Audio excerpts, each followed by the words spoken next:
Hello, hello. I apologize for running late. My sweet angel, who is my sleep fighter, decided decided that she was gonna she was gonna give me a run for my money this evening. So I'm a little I late. love it. You know what? We can't, for some reason, we can't get Lindsay on. We have no clue what's going on. So, Oh See, mine no. says request on it. yeah, we don't know what's going on. So, you have the sister, not the hood part, I guess. I don't know. Like I requested to be Yeah. on. How was your day? How was your Good Friday? It was good. It was good. My both my kids, twins. I have twin 7-year-olds, so they are out. They were out of Exciting. school. Yeah, they were out of school. So yeah, just doing the single dad thing, trying to keep them entertained, and you know, so we we played some games. We went to Home Depot. Love. Okay. I don't know if that was a good idea on my part or not, but that's Just get what we them did. gardening tools. They'll figure something out. Yeah, so we only had one time where the employees came and say, "Well, what your children are doing is actually a liability for the store. So if you could please," because apparently you can only ride the carts in a certain way. Oh, Yeah, which I understand yeah. lawyers and liability and those kind of things. So, but yeah, no, it I'm was trying to think of, yeah, I'm trying to think.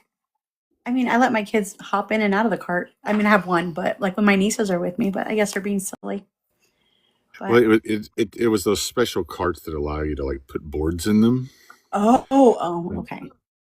Yeah, and so apparently you cannot ride them like a surfboard. Who knew? I love it. Love it. But you know what So, though? Good for you, like letting your kids build memories and have a fun time. but yeah, I At mean, the end of the it day, those was, kids probably had the best time at Home Depot. they did. They did. Yeah, that's all that matters. So I'm super excited to come on. Like we met you at Wild and Windy, which was amazing. Yes, And I'm a yes. huge fan of your voice. I Oh, can't you're even tell you fine. how many books I've read. Um, good gracious though, but Heated Rivalry, wow. That was pretty something.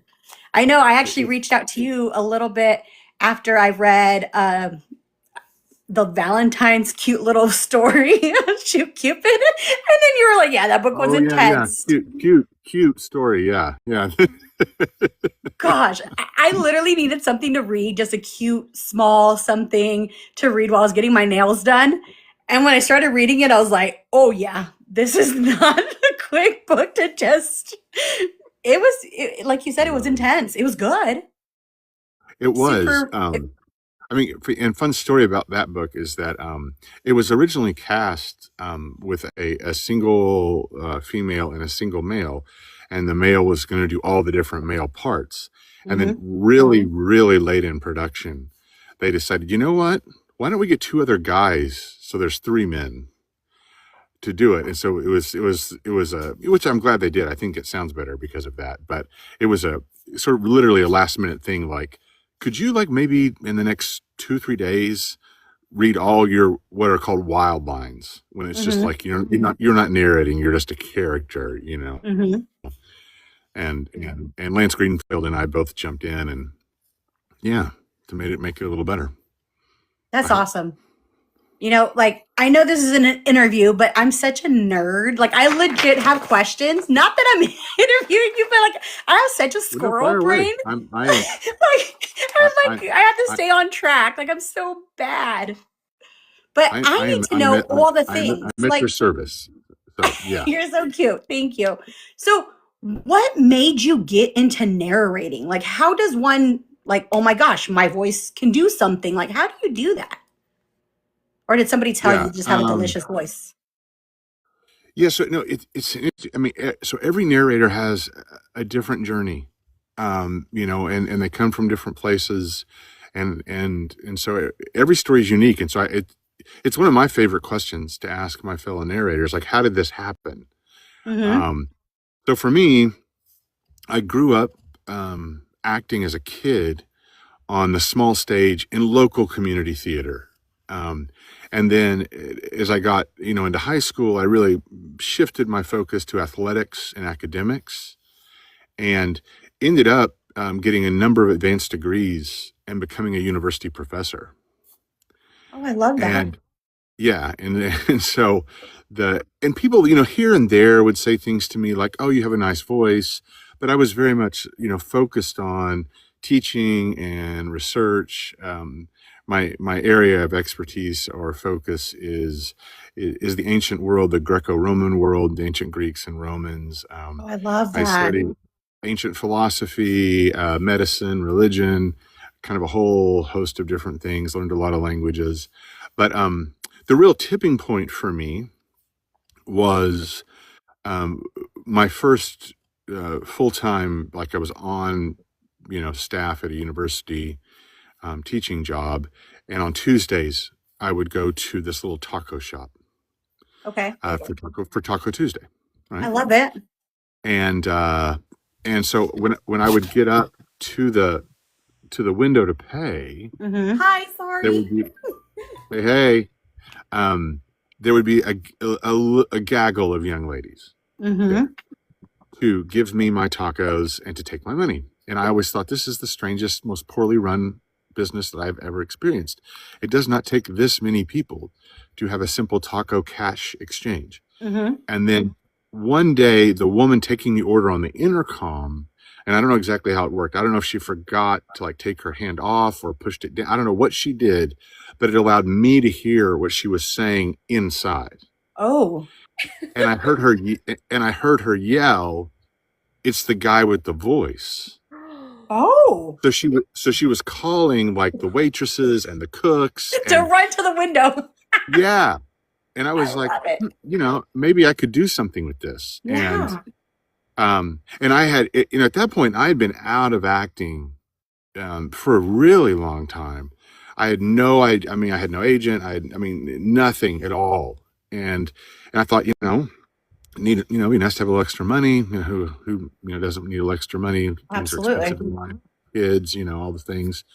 And so I had this bright idea that I was going.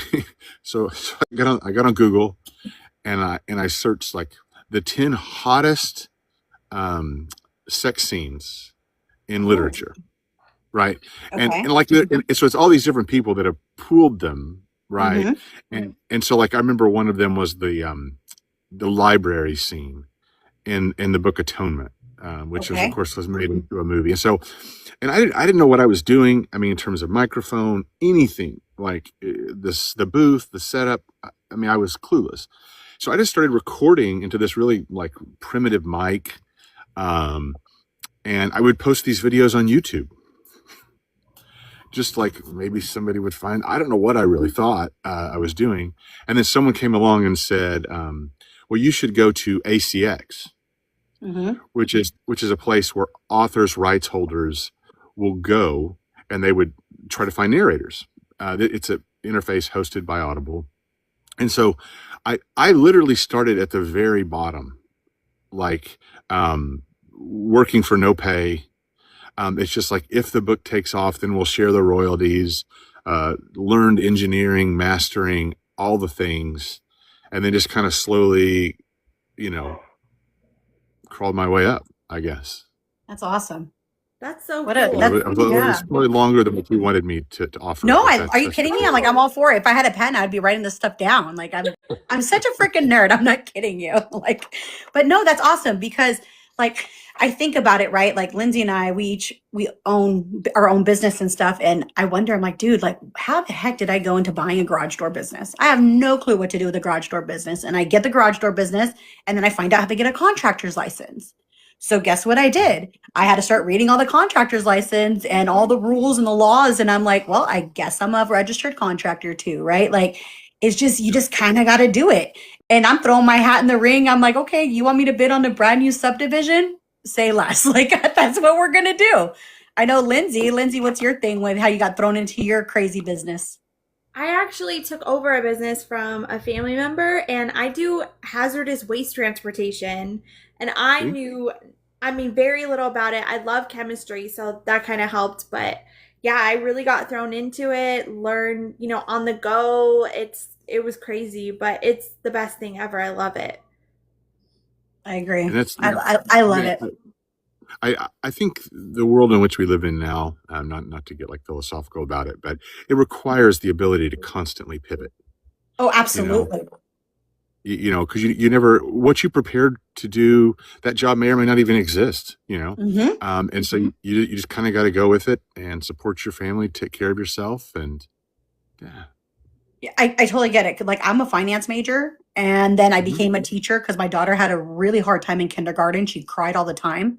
And they're like, well, you have your master's degree. They're like, would you want to become a teacher? It's just you got to take this course to get early child development. I was like, okay. So I became a TK teacher in San Diego and I had no clue. I mean, I love kids and I was around the kids and stuff and I loved it. And I was there her whole elementary life. And then afterward, I was like, what am I going to do? So I became a project manager. And then I moved to Arizona and it's like, oh, now you're a garage door business owner. I was like, okay. Like, I also have my travel agency and I'm like, I just love to travel. So why not make money and learn what I'm doing and keep doing it? So totally agree. We call it the hustle and we call Yeah, it, no, it it's buys our time freedom, like to do what we want, which is this kind of stuff. Like we're trying, like Lindsay and I were trying to build a bookstore here in the yeah, west side of in Phoenix, actually, okay, because very close to where Wild and Windy was, because there's oh, nothing nice, over here. There's no romance bookstores over here. I mean, we got Barnes and Nobles and things like that, but nothing on this side. right, So I do have a question. Has yeah. narrating romance ever surprised you? Like, do you actually get to know like what's in a woman's head at all? Like, because some of these things are spicy what you read, and it's like, is that really what they want in real life? Yeah, I mean, I talk about this a lot, and I think about it a lot. That I I am a guest in a space that is not meant for me, and I don't mean that romance space that like cisgender heterosexual dudes aren't welcome. It's just we're not the target audience of Mm-hmm. most of the books. I'm going to say that, and the demographics bear that out, right? In terms of like you know who follows the page, who comments, who comes to the conventions, Mm-hmm. all of those sorts of things. And so what I've said is that I'm right at the cusp of 700 audiobooks as Tor Thom. That's Wow, amazing. that is And awesome. so it sort of dawned on me that like, okay, wow, okay, that's where we are.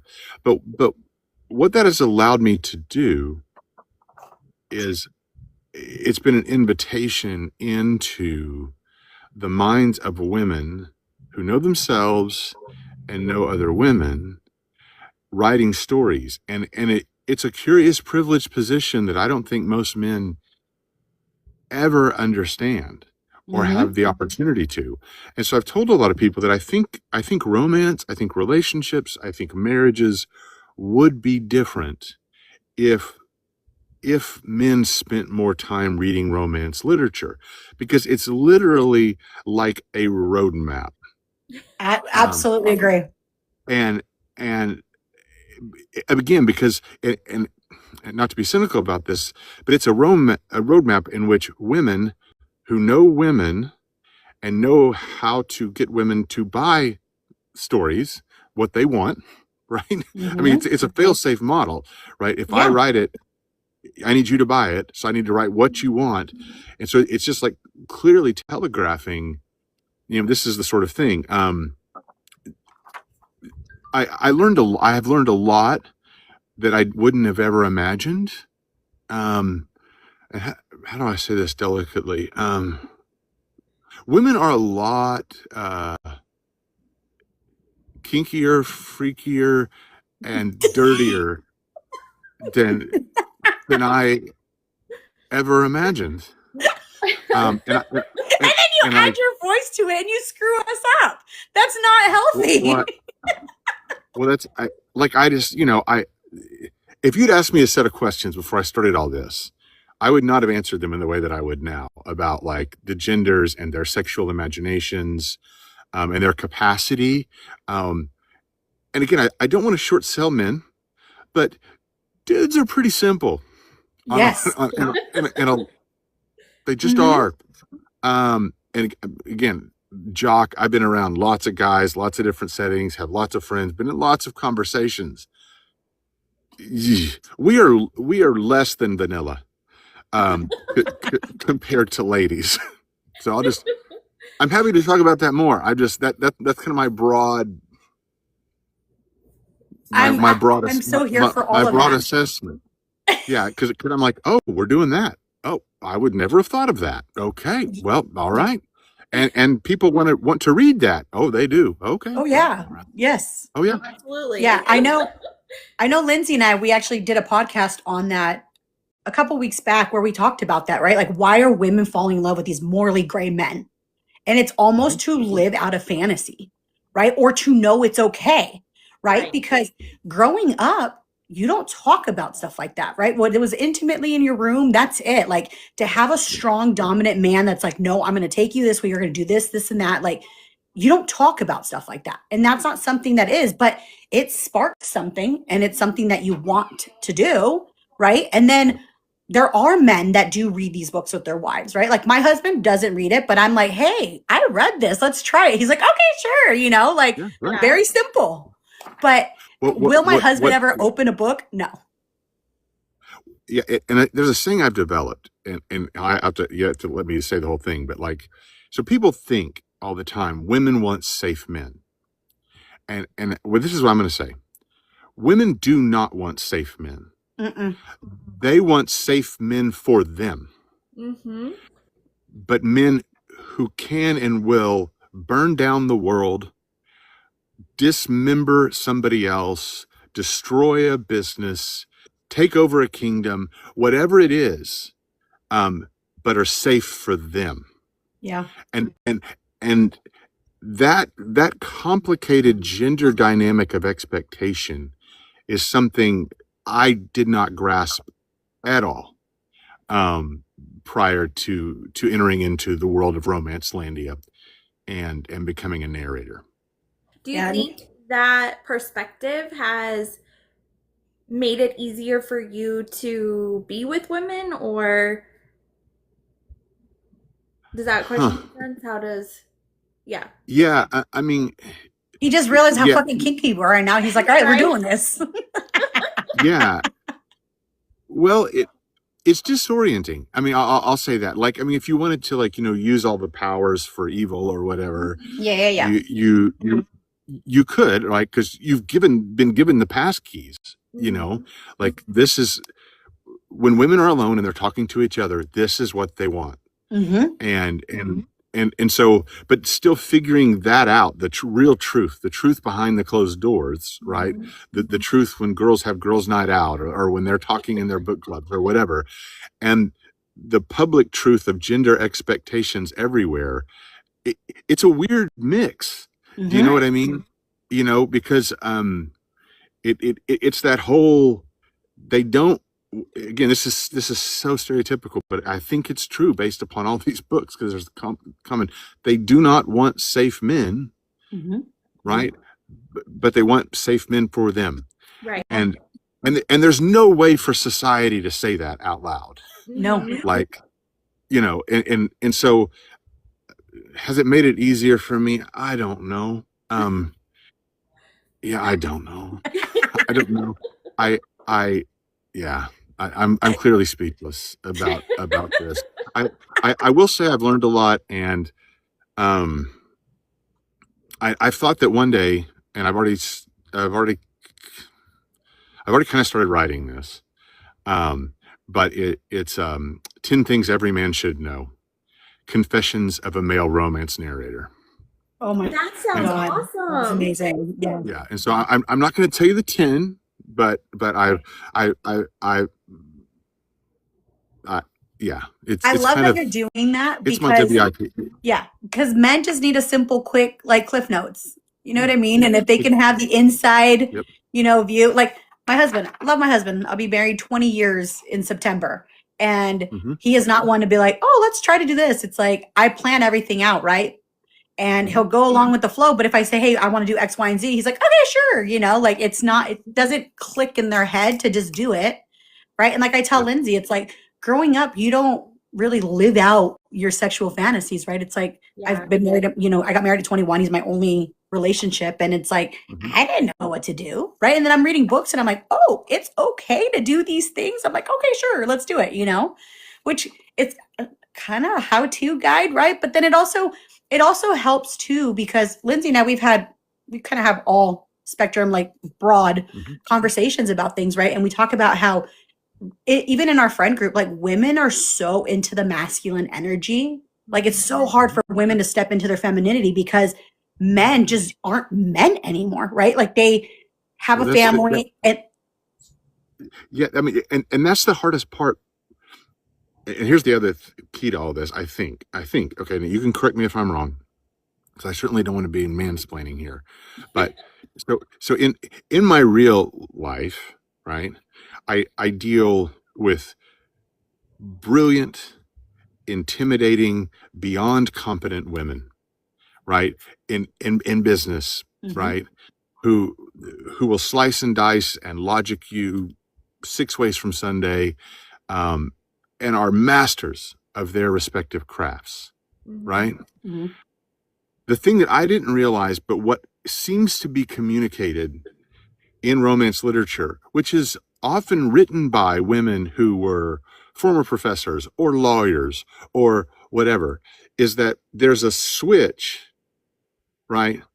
And this is where the genders, I think, get so confused, is that women want to be badass, right? But they want the option to completely turn that off Absolutely. Mhm. and be taken Yes. in the bedroom. 100%.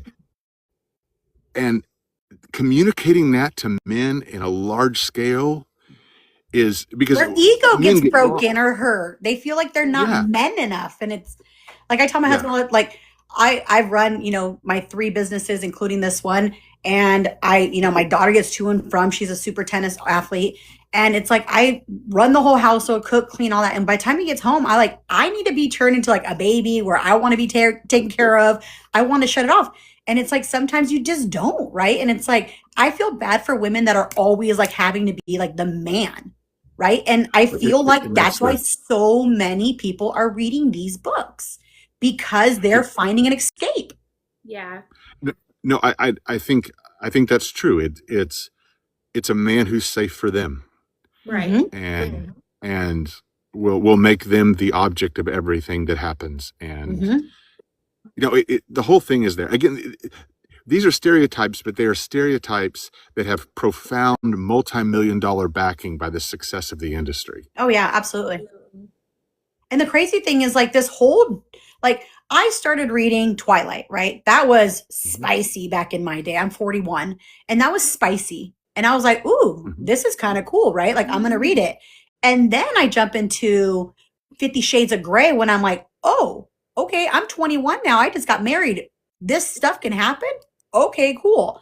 And then I don't know, I just jumped straight into it and I went 365 and I was like, oh, a man, a mafia man going to kidnap me and tell me that he won't touch me, won't do anything to me until I give him the green light. And then when I do, like, oh Lord, help me, because I'm dominated. Like it was amazing. And then from there, like all this spirals, and then I get introduced to audiobooks. And I'm like, holy crap. I tell Lindsay, you guys as narrators, like screw with our heads because we fall in love with the men on the covers, right? Like we're like, oh my God, they're so hot. And then we fall in love with the men on the pages because we're like, oh my God, that's a man's man, right? Like he does all this. And then you guys put these amazing voices behind. And I'm like, Linz, we're getting catfished. There's 3 different guys that are making our one man in our head. No, and it's complicated too because, sometimes, in my male colleagues, sometimes, we talk about this, like there's a clear sense of who we are and what we look like. And sometimes it's like, oh, wow, okay, that's not what I thought at all. Like, that's not what's living in my head, and that's not really fair because we are oral fantasies. I mean, that's what we are. I mean, we speak orally, but we are oral fantasies, for the ear, inhabiting these characters. But there is a strange disconnect between actor and things can get kind of complicated sometimes, when you have people who really do connect and form. Sometimes the listening experience is an intimate experience. And there are powerful chemical bonds formed. and that has to be navigated with nuance Yes, and with incredible care. I agree. Yeah, because there's like, go ahead, Lynn. Sorry. Oh, I was just gonna ask a question, but go ahead. No, go please. I was gonna say, speaking of all of those characters, do you have like a favorite character that you've ever narrated, or one that you Comes naturally to you. clicked with the most? Yeah, I mean, the easiest characters are the characters where you have to act the least, Absolutely. right? Okay. Right. And so, um, there's two characters that stand out to me, but they stand out to me in different ways. Mhm. So one, it is a book that lives rent free in my head constantly. It's a series of books called Fable of Happiness by Pepper Winters. And I don't know if you know the work of Pepper Winters, but Mm-mm. she Can you write down Pepper Wonders for me? Oh, we lost you. Yeah, I can't hear you. Tor, we can't hear you. Oh, we can't hear you.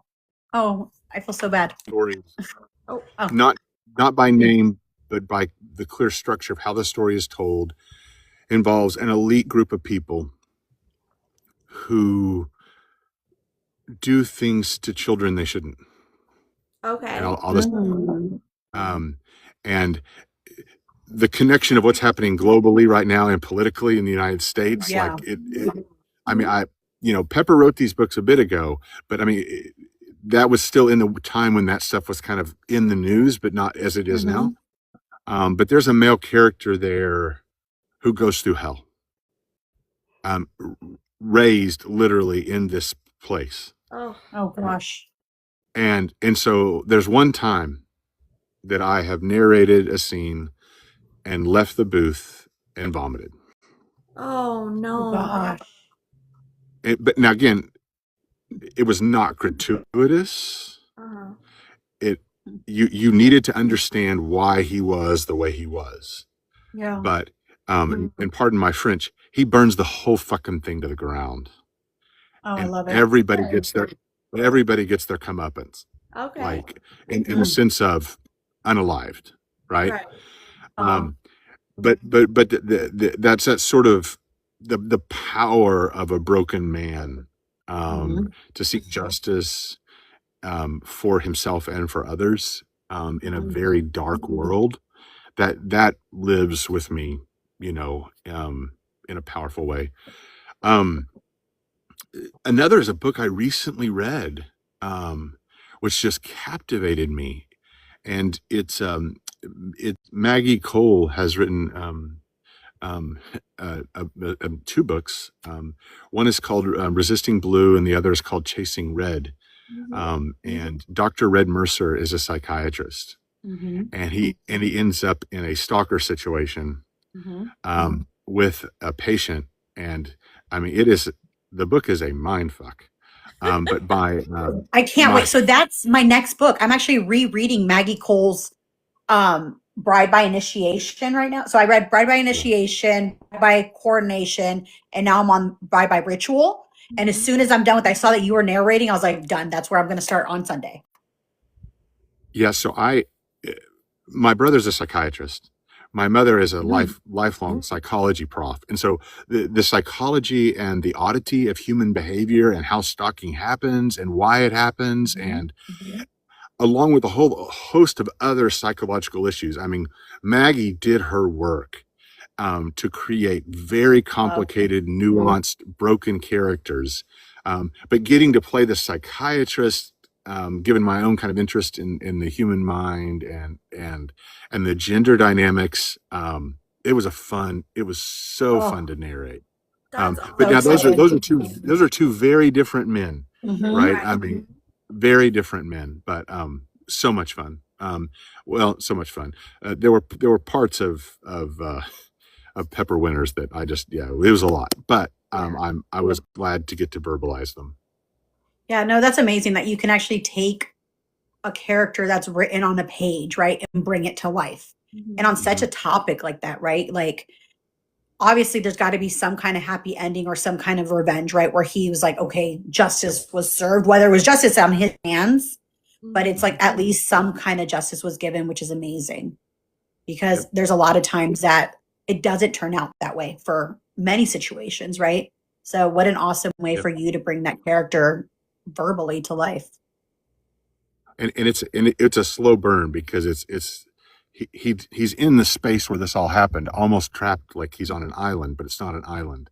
It's a secluded area. And then he's discovered by a woman. And then the whole backstory slowly comes out over 3 books. Oh wow. Oh, I'm adding that. So if you, after this, if you can write, like send me a message on those books, I'm going Yeah. to do that for them. Sure. I Fable will of write Happiness. them down. Yes. Okay. Awesome. Oh my gosh. Okay. So shamefully, I do want to know, but can you give us one line in your narrative voice, like your full main character in one of those books that you're talking about? Is that possible? I can actually pull up a script or something if you want me to. Yes. and Are you kidding? Of course. actually read a line. Hold on. Oh my gosh. Yes. Hold on. There's so many good lines. Hold on. Yeah, I just turned in the files for Chasing Red. How explicit do you want it to be? Listen, we're it's it's 9 o'clock somewhere, so we're fine. It's 18 and older in here. Okay, hold on. Let me scroll down here. I'll find. Oh no. Okay. The fact that you said, "Oh no," that's the one I want.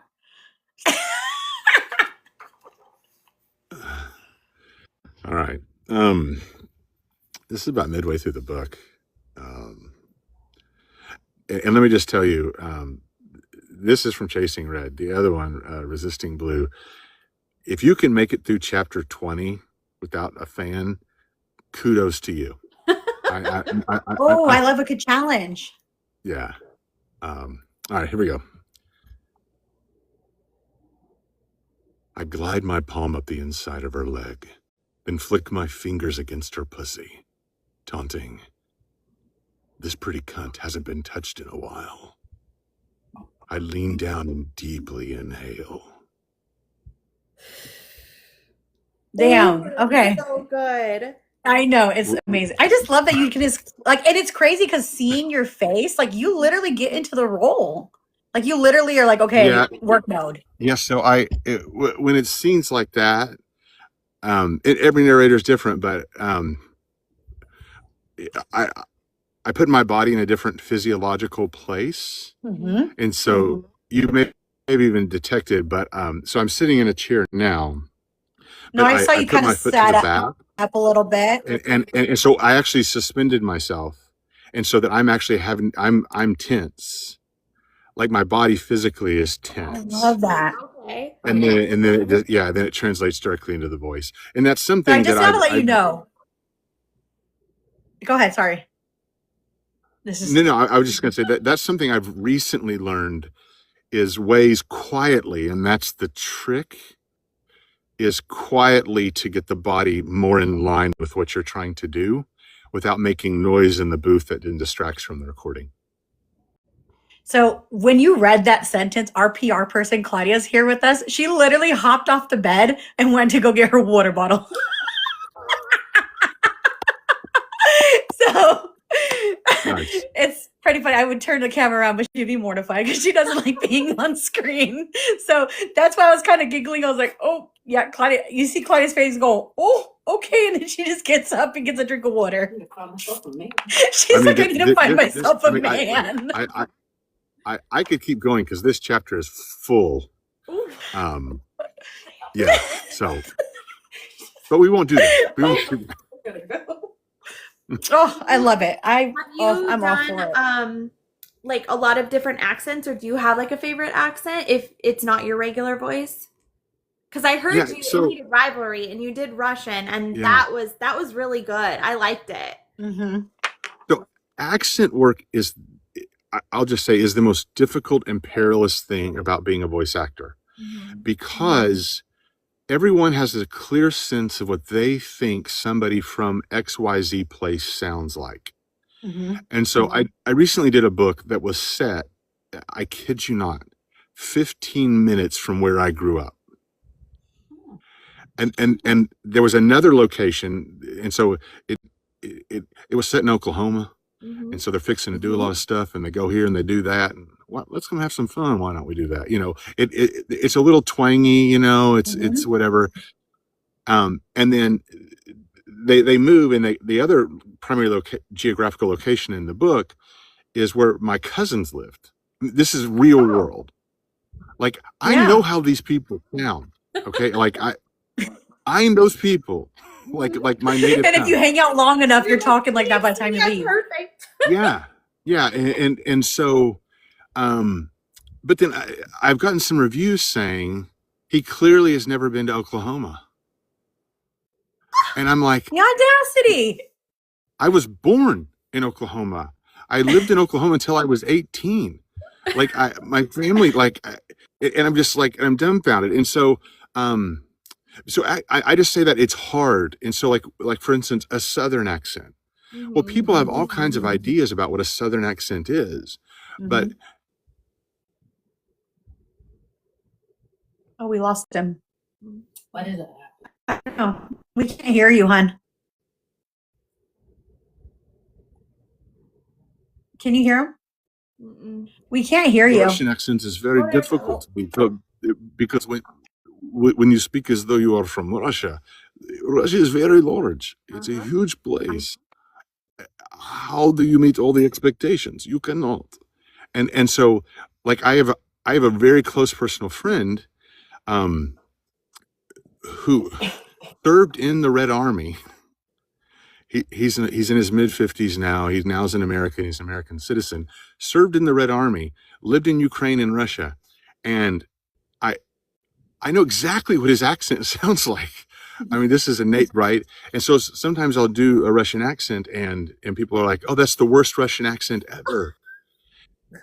And and so I have colleagues, and I don't want to like name names and all that, but whatever. Yeah. I have colleagues, some of the best in the business. I mean, truly, some of the best, most sought after male narrators in the romance audiobook space, and they won't do accents because they know it's a losing proposition, simply because you will get panned by somebody.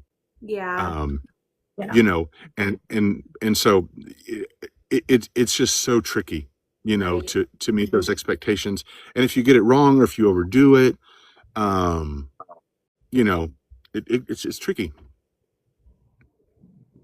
Yeah. So speaking of accents and stuff like that, like I read a book, and for the life of me, I cannot remember it, but you narrated the whole book. Like you did the multiple characters, female and male character. Do you find that harder to do the women's accent and just narrate the whole book on your own than you would doing an accent like a Russian one or something else? Yeah, I mean, and I struggled a lot. I mean, my voice is on the lower register, right? I don't sound like a woman. And so, early on, I was like, how on earth am I going to sound like a woman? And you can try like a falsetto, and it just sounds. And so the number one rule is to differentiate between characters, right? In a way that is plausible and not distracting for the reader. Okay. And sometimes you succeed and sometimes you fail. And so whenever I'm trying to narrate as a woman, right, I'm not going to try to sound like a woman. I will not succeed. And it will be distracting. But I can signal, right, that, hey, a woman's now talking. Yeah. And you can do that by talking a little higher, maybe a little breathy, but not over the top. Do you know what I mean? And so, I mean, that's your job. Now, I am jealous, I'll just outright say it, of some of my female colleagues. Their male voices are unbelievable. I mean, Erin Mallon, Samantha Brentmore. Yeah. I mean, they can shift into this other gear, and it's just wow. And I can't do that, and my male colleagues can't do that. Yeah. No, So, and when it's crazy because Lindsay and I, we read so much. Like last year, I read 319 books. And that's only because Lindsay started counting in March of how many books, because I read all the time, right? And it's crazy because I told her, I was like, I'm such a freaking audiobook snob. Like, I won't read it now if it's not in duet. Like, I want both the voices on the page because typically when I first started reading, it was like the male, like it was like one chapter was dedicated to this person and they would have to do both female and male, right? And then I'm like, oh my God, his women's act like voice is better than the woman that's doing the women's voice. And then her male voice sounds better than his, you know? So it's kind of it, I totally get it, right? Like it's one of those really weird shifts. But I mean, obviously, like I just tell Lindsay, I'm like, I'm just an audiobook snob. Like I just if it's not duet, it's going further down on the TBR. well, that's, I mean, and so that's been a shift to when I started in 2016, duet, multicast. I mean, that was hardly done. I mean, it would just, and a lot of books would not even be like flipping perspectives. It would just be, here's your book, and you narrate it. And then there's been an evolution now. And again, it's money. Fans want the back and forth perspective, and they want authentic men and women. And so it requires a little bit of effort too, because audiobook narrators bring different energy, you know, and so if one narrator is narrating a little more flatly, right, more traditionally, and the other narrator is really over the top, it can be jarring to the Yeah. listener, because you're like, this actor is like fully immersive, they're becoming almost method acting, and this one over here is doing more traditional, less emotive. So you got to kind of get on the same page. Yeah, Do no, that makes you- sense. Do you pre-read your narration before you do it, or do you just read and figure it out as you go along?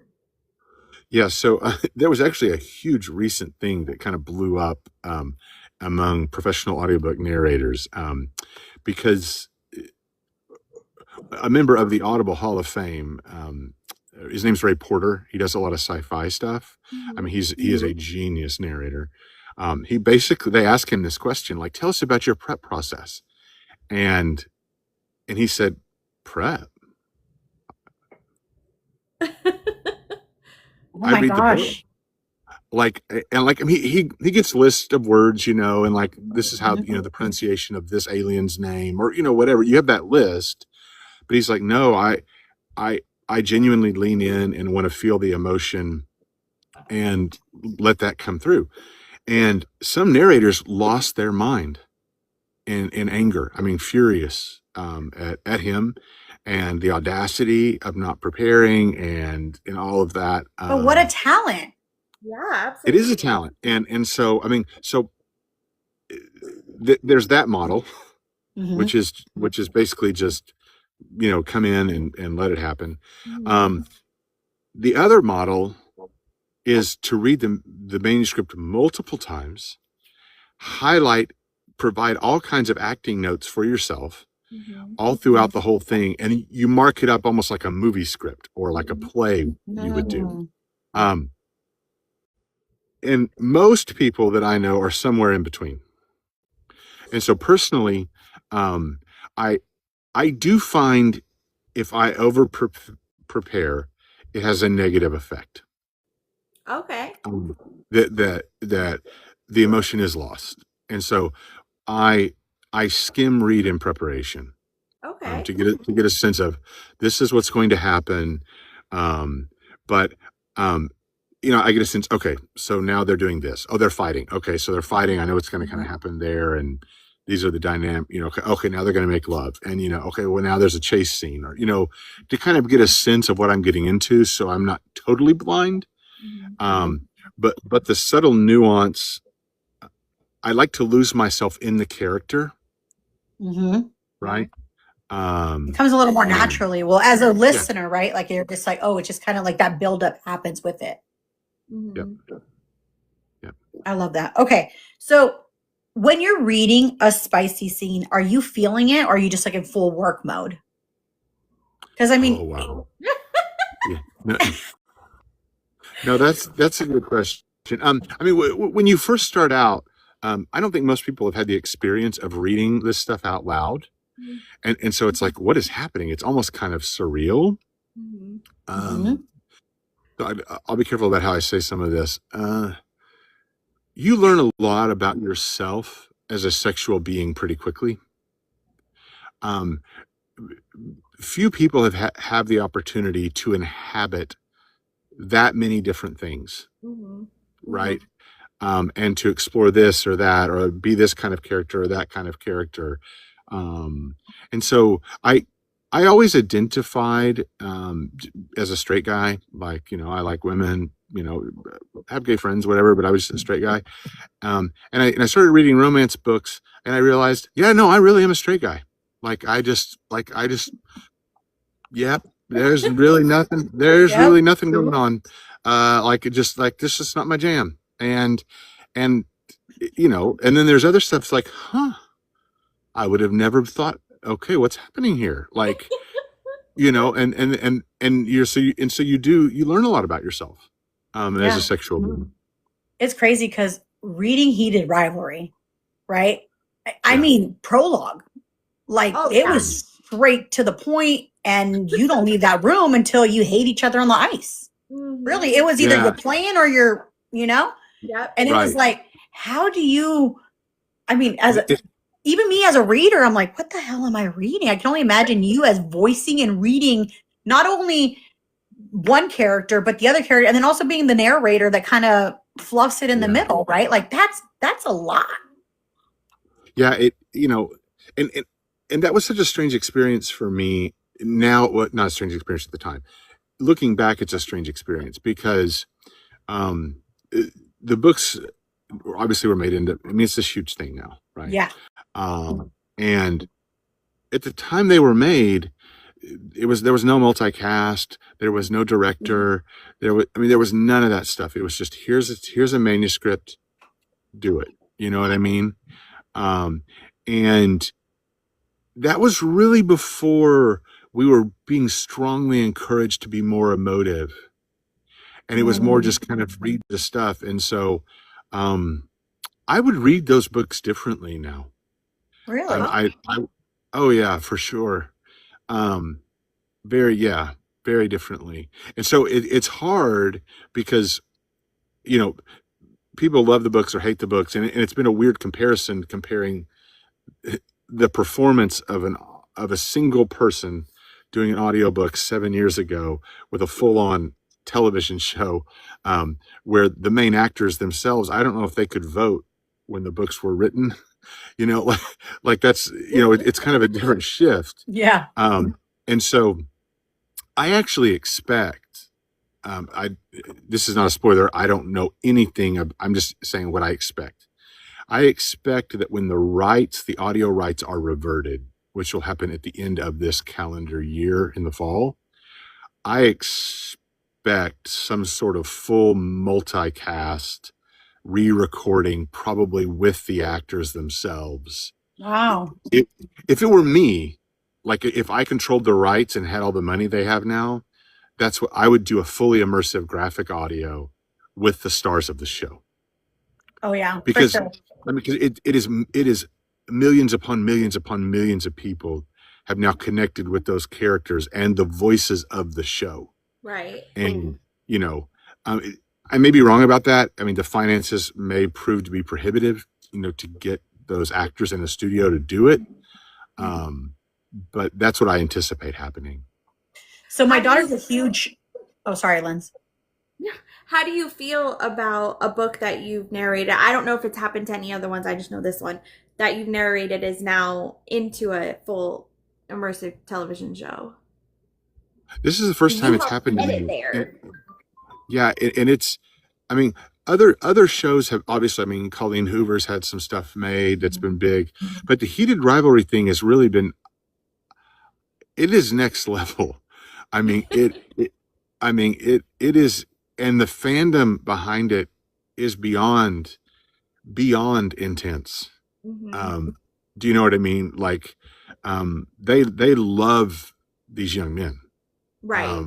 Oh yeah. and have difficulty separating the actors from the characters, even. Um, and so, yeah, it's it was completely unexpected. I was in no way involved in it. In terms of the show, what people also don't understand is that most audiobooks that we record, there are occasional exceptions where we get a piece of the royalty pie, or if we do a royalty share, which most bigger authors just want to pay you outright. We're paid like plumbers, right? It's work for hire. You're brought in, you do a job for a set rate. If the book succeeds, good job. You're not getting a piece of that. Right. If it fails, you're not blamed. And so some people have come into my messages and they'll say things to me like, well, given how much money you have now, you should re-record the books now to update them because you're obviously better as an actor or whatever. And I'm like, given how much money I have now, there was one invoice for each of those books submitted all those years ago. I get no residuals. Oh my gosh. It's Yeah. nothing. Yeah. Like no money has come back to me at all from the success of the show. In that way, we are different than television stars or Hollywood actors. Like the cast of Friends. I mean, they got paid to record Friends, right? That they're still getting paid residuals. Like every time that show gets picked up in syndication. No. I don't get a dime. I have not a dime. See, and I thought, again, just because I'm always like a business person, I'm always thinking like the money, right? I'm like, damn, how awesome it is it to put your voice, right, or your talent on a project that has blown up, right? Because I don't think women would be reading as much romance if it wasn't for the audio. I feel like it would have blown up as much as it has. Yeah. It wouldn't be this type of industry. No. It would still be in the like taboo section of, Correct. Like when we all first started talking about like 50 Shades of Grey, it would all still be in that taboo section of things that we are allowed to talk about as women and we aren't, Yeah. That's crazy. Yeah. I would have thought, right, at some point, like an author, right? Like, and then because Lindsay and I are like tabbing into wanting to put a bookstore, we're learning about, like indie authors. I thought an author was an author, right? It's a work of art. You're putting out your word. No. And some of them, because they aren't attached to a big publishing house, they're limited. And then once you get to the publishing house, you have to speak a certain way, walk a certain way, behave a certain way, or else they don't do it. And I tell Lindsay, I'm like, that's crazy because that's where the art or that talent comes through, right? Like, and that's why I think Lindsay and I have gravitated so much to the indie authors because they still have the rights to show their work. It's still a work of art, which is crazy. When an author goes trad, in traditional publisher, a publisher is putting a lot of money in the game. Right. I mean, in terms of staff to edit the book, cover art, page design, marketing. And so like people ask me all the time about the financial arrangement of heated rivalry and the publisher and the author. I know nothing about any of that. My understanding based upon what I've read is that it's a trad deal. With Harlequin, as I believe, but I don't know what the terms are. I don't know who's gotten wealthy. I have no idea who all's gotten wealthy. I mean, somebody has, but I don't know who that is. Fully. It hasn't trickled down that far. No, it hasn't. I mean, the author, I'm sure, is getting some compensation based upon whatever percentage was negotiated. But here's the other thing: is that the book industry is a constant gamble, and there are few certainties. And so, I know that even the publisher did not expect what was going to happen once it got made into HBO Max, because they didn't print enough copies. And so there were weeks there where there were no copies, and they were rushing to get more and more copies into stores, so people could have them and they could buy them and they could do whatever they needed to do. And you're like, well, how could they not have known? Publishing is a gamble. It's an act of courage on the part of authors in any genre to put themselves out there, and whether or not they're received by the marketplace, whether or not it's a financial success, just roll the dice, because it's that hard to know. Um, and in that way, it's unlike any other business that I've ever been affiliated with. Like, you can build a house, and if you build a decent house and you put it in the right neighborhood, you can have and you can buy the house and you can kind of predict, okay, it's probably going to do this. Now, things may happen, but you can predict broadly. With Right. books, who That's knows? so like intriguing. Like, I know someone's asking in the chat, it says, but do you as a narrator get any kind of compensation for the narrations? And they feel like you played a major part in the success of that book. Yeah, I don't want to take any credit. I mean, to me, all the credit for the Game Changer series and Heated Rivalry goes to Rachel Reed. She had the courage to write those books, and even and when she wrote them, even when they were published, this didn't happen. I mean, this is all these years later. Right. I'm a member of the Screen Actors Guild. I'm a part of the union, and so there are base rates that we have to charge. And so my analogy of a plumber kind of works, right? Like you know what union plumbers are going to cost, right? Yeah. And they do the job and they get paid and they're out. Right. There has been a push among some of the elite narrators to say this entire structure is not fair, and Well, we're I the think that only. you should at least get more compensation, for like every download you get on Audible and, all of the different platforms. Yeah. So, but it's like when you see authors promoting, I mean, sometimes, narrators can act as influencers and maybe they get a kickback or something, or an author will pay them. I mean, I've had some authors have a book blow up and just, like made a lot of money on indie authors. And they're like, you know what? I know you're not getting anything from this. Here's an extra whatever.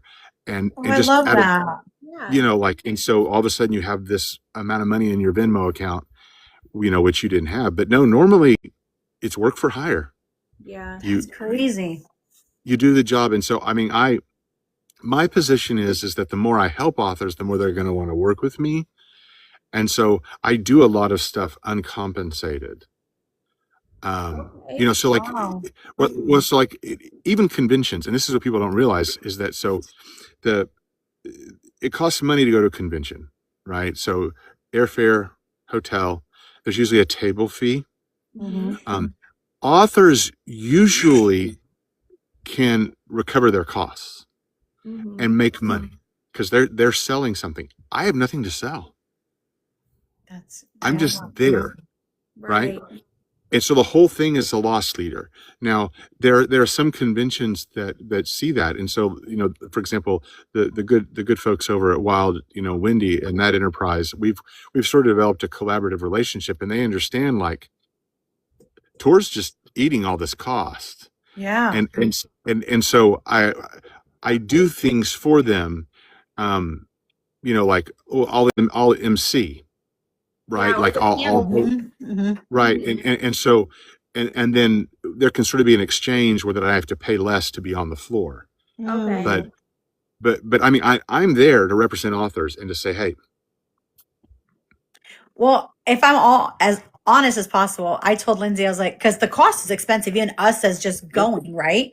And we went, and I mean, for us, it was a hop, skip, and a jump. It's like 6 minutes from my house now.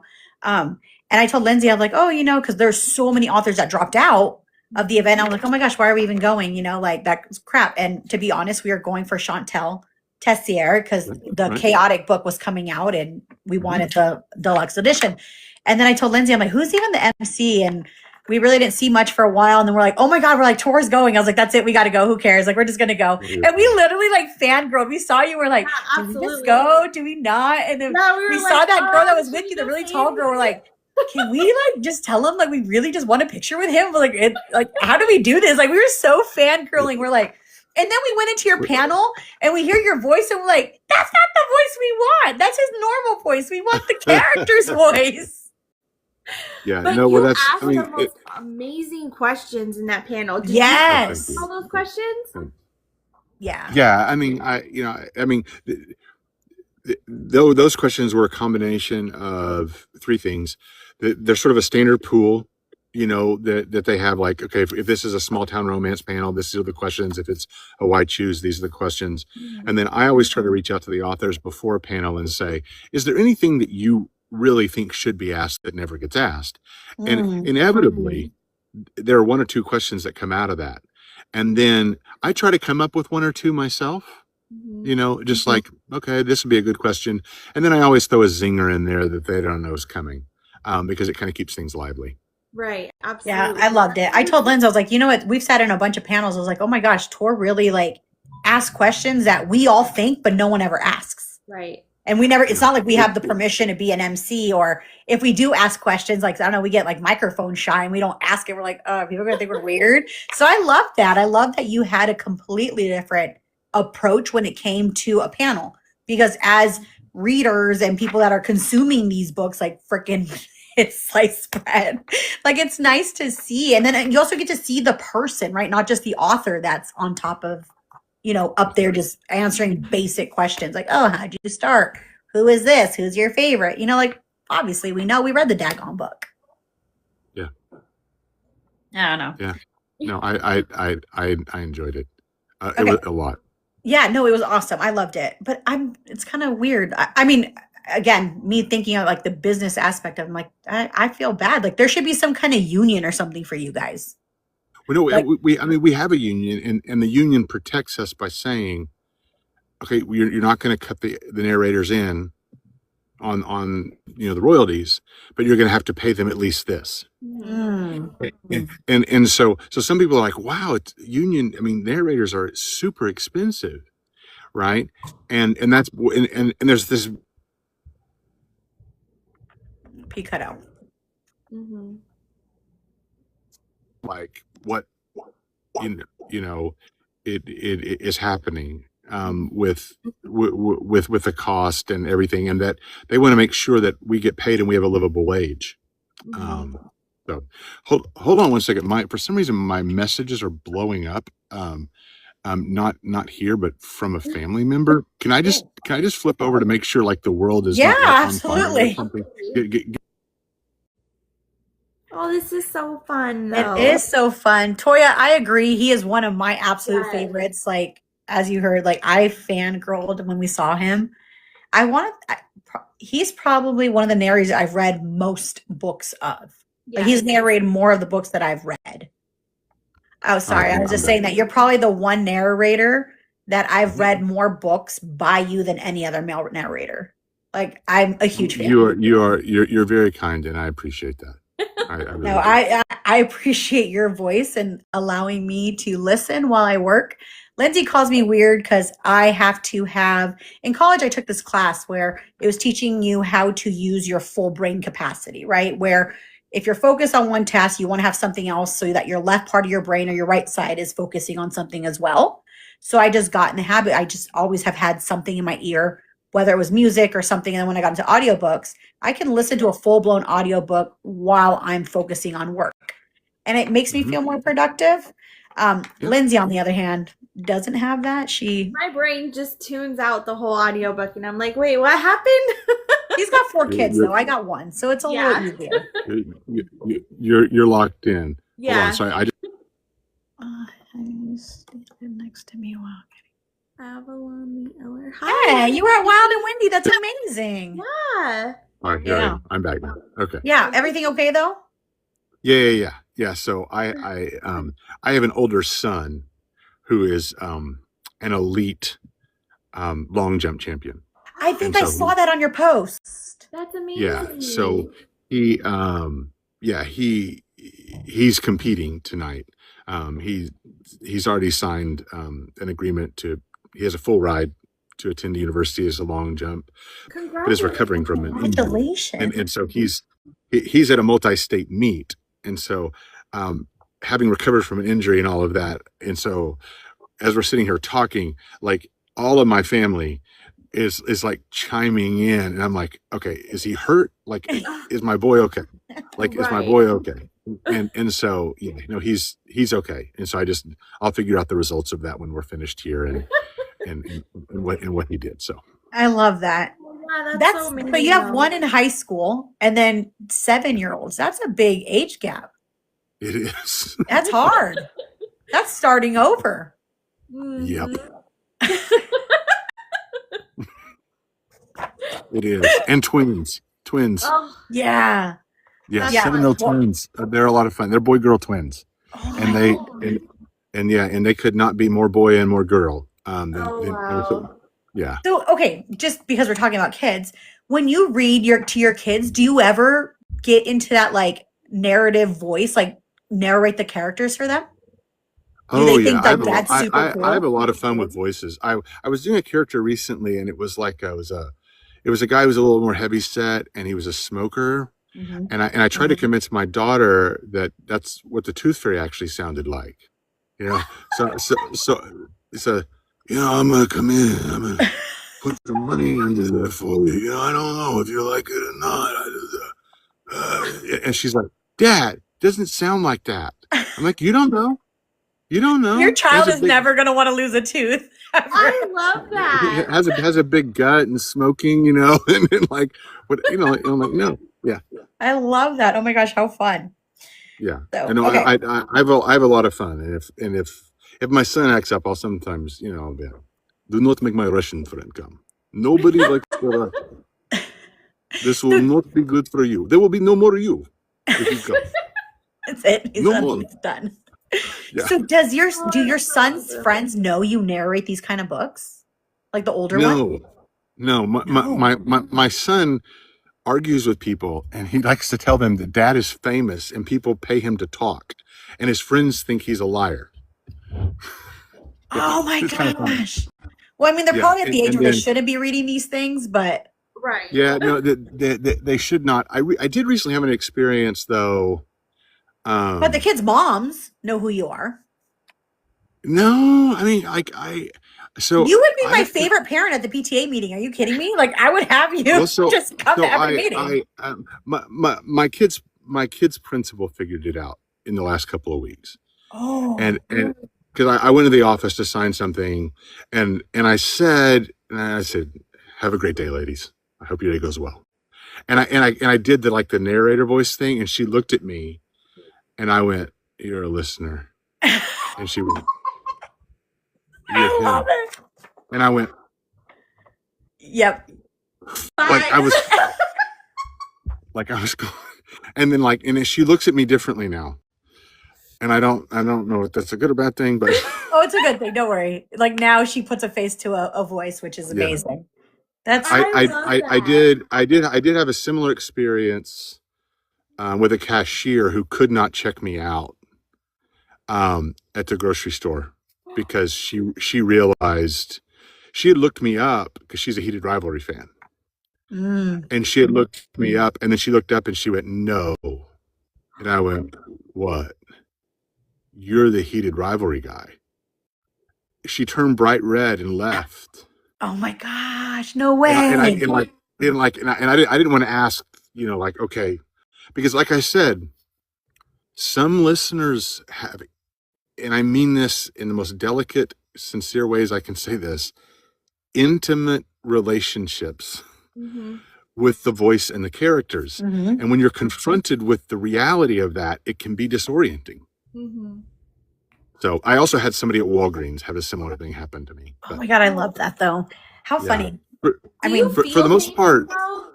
I'm sorry? Do you feel famous though? No, No. no.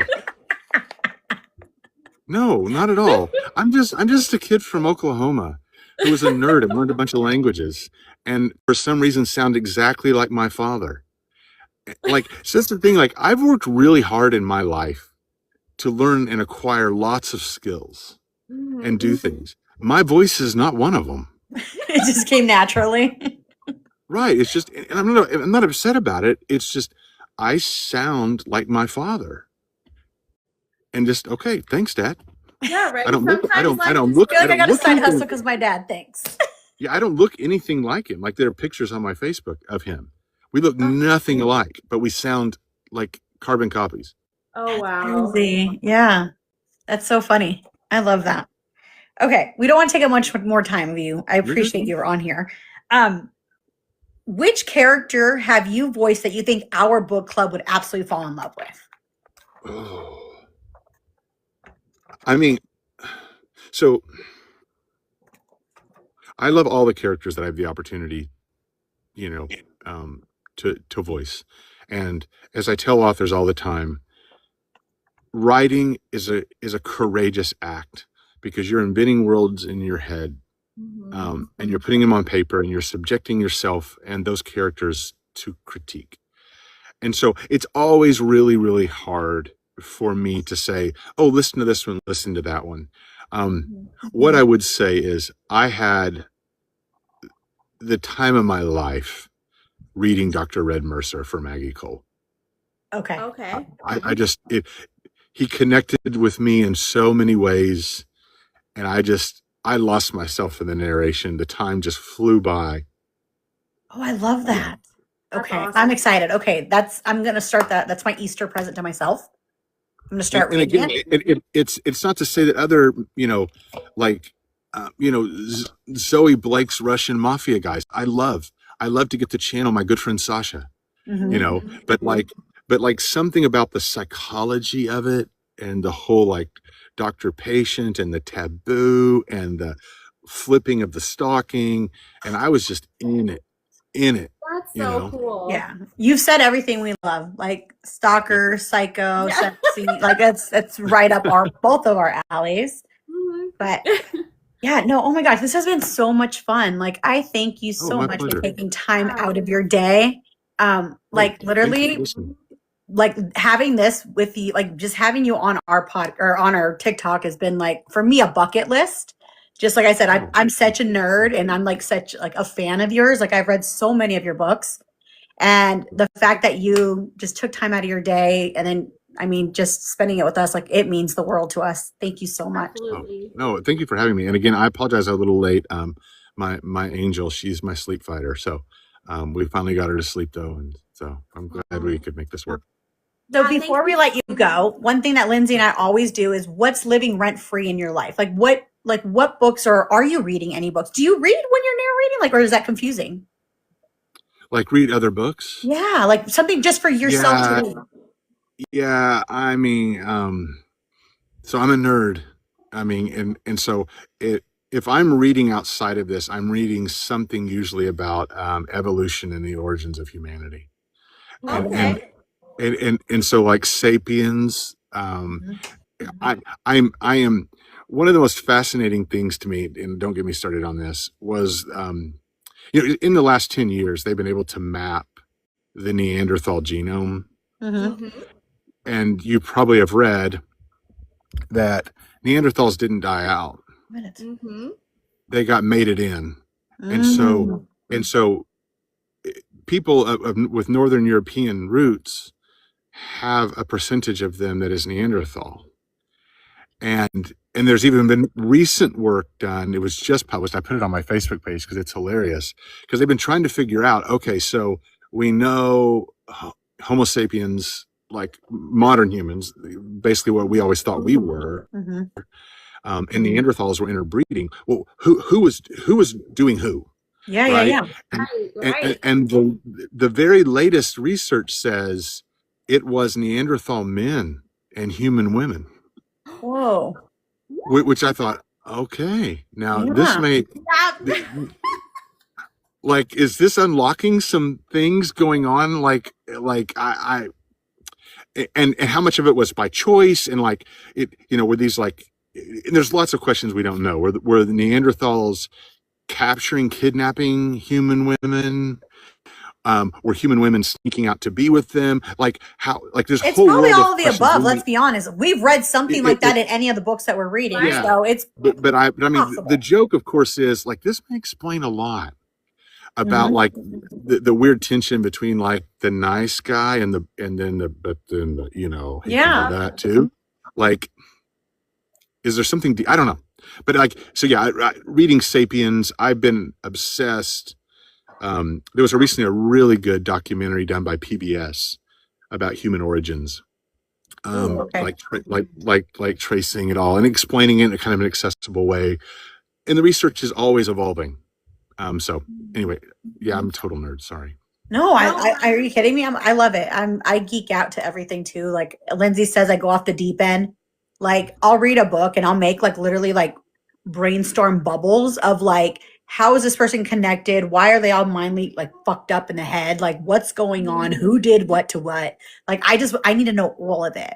Like I geek out with every book. It's literally the Lord series. Lindsay went on vacation and I made this like massive diagram of like who was all involved, what was happening, and it's fucking weird. But I don't know. I just love it. Yeah. But And let me return and say to the two, to you that I appreciate you.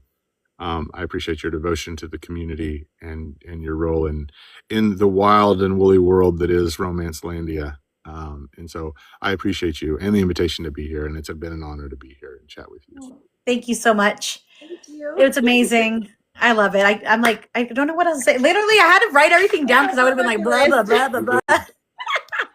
You're Well, good. thank you so much. And when you see me again, don't hesitate. Just come right up and then yeah. Oh yeah, we're friends now. Are you kidding me? You're part of the sisterhood. Absolutely. Like anytime.